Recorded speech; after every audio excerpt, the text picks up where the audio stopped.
ఎట్లయితే ప్రాధాన్యత ఇచ్చామో పారిశ్రామిక దీనికి కూడా బాగా ఇచ్చేయాల్సిన అవసరం ఉంది.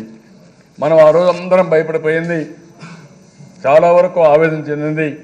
ఈ రాష్ట్రంలో ఇండస్ట్రీస్ లేవు కాబట్టి ఉద్యోగాలు ఏమవుతాయని ఆలోచించారు, భయభ్రాంతులయ్యారు. నేను ఒకటే చెప్పాను, నాకు కూడా మీరు చూస్తే చాలా వరకు ప్రజలు నమ్మే పరిస్థితిలో ఉన్నారు, ఒక విశ్వసనీయత ఉంది, తప్పకుండా ఇది జరుగుతుందని చెప్పి ఆ రోజు చెప్పాను. అందుకనే ఆ దిశ ఈరోజు మీరు ఒకసారి చూస్తే ఒకటి రెండు విషయాల్లో కాదు, ఈజ్ ఆఫ్ డూయింగ్ బిజినెస్ ప్రారంభించి 3 ఏళ్ళు అయింది. ఫస్ట్ ఇయర్ మనం సెకండ్, గుజరాత్ నెంబర్ 1. రెండో సంవత్సరానికి వచ్చాం మనం నెంబర్ 1, గుజరాత్ ఎక్కడికి వెళ్ళిపోయింది. మూడో సంవత్సరం వచ్చాం మనం నెంబర్ 1కి వచ్చాం. భవిష్యత్తులో నేను హామీ ఇస్తున్నా, ఎప్పుడో శాశ్వతంగా ఈజ్ ఆఫ్ డూయింగ్ బిజినెస్లో నెంబర్ 1గా ఉంటాం. ప్రపంచ దేశాలతో పోటీ పడతాం తప్ప ఎక్కడ ఎన్నికబోయే సమస్య లేదు. ఇంకొక పక్కన దీనివల్ల పెట్టుబడులు బాగా వచ్చాయి. ఈరోజు ఒక బ్రాండ్ ఆంధ్రప్రదేశ్ అంటే ఎక్కడ చూసినా ఒక బెస్ట్ బ్రాండ్ కింద తయారైంది. ఈరోజు ఎక్కడికక్కడ వాళ్ళకు పర్మిషన్లు ఇవ్వడం. ఇంకొక పక్కన ఒకప్పుడు మీరు చూస్తే చాలా బ్యాడ్ ఇమేజ్ ఉండేది ఆంధ్రప్రదేశ్ అంటే, మామూలు ఇమేజ్ కాదు దిశ.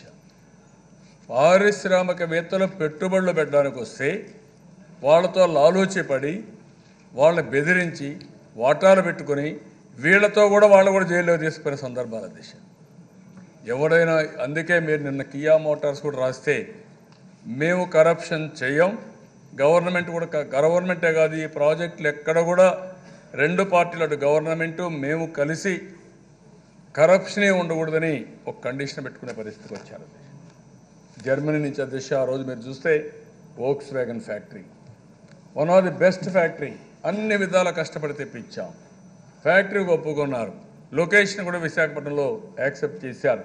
ఆ సమయంలో ఈ గవర్నమెంట్ పోతే ఇమ్మీడియట్గా వాటాల కోసం ప్రయత్నం చేసి ఎక్కడికక్కడ పైరువీలు చేసి మొత్తం దాన్ని లూటీ చేయాలని ప్రయత్నం చేశారు. ఈరోజు అందులో అప్పుడు మంత్రిగా ఉన్న బొత్స సత్యనారాయణ ఈరోజు తిరుగుతున్నాడు, కానీ అందులో పనిచేసినటువంటి ఎండి పోస్ట్ అనే ఒక వ్యక్తి జైల్లో పెట్టి ఉద్యోగాన్ని తీసేశారు. కానీ మన రాష్ట్రానికి మాత్రం వచ్చిన నష్టం మీరు చూస్తే ఈ ప్రాజెక్టు పూనాకి వెళ్ళింది, మన రాష్ట్రం నుంచి తప్పించేసే పరిస్థితికి వచ్చారు. ఈ విషయం మీరు గుర్తుపెట్టుకోవాల్సిన అవసరం ఉంది.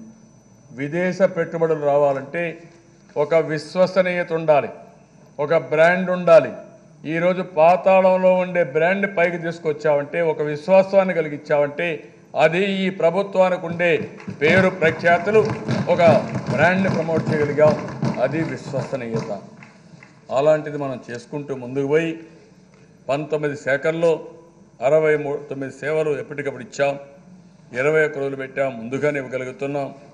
ఇంకో పక్కన 3 సార్లు మీరు చూస్తే ఇన్వెస్టర్స్ ప్రమోషన్ మీటింగ్లు పెట్టాం.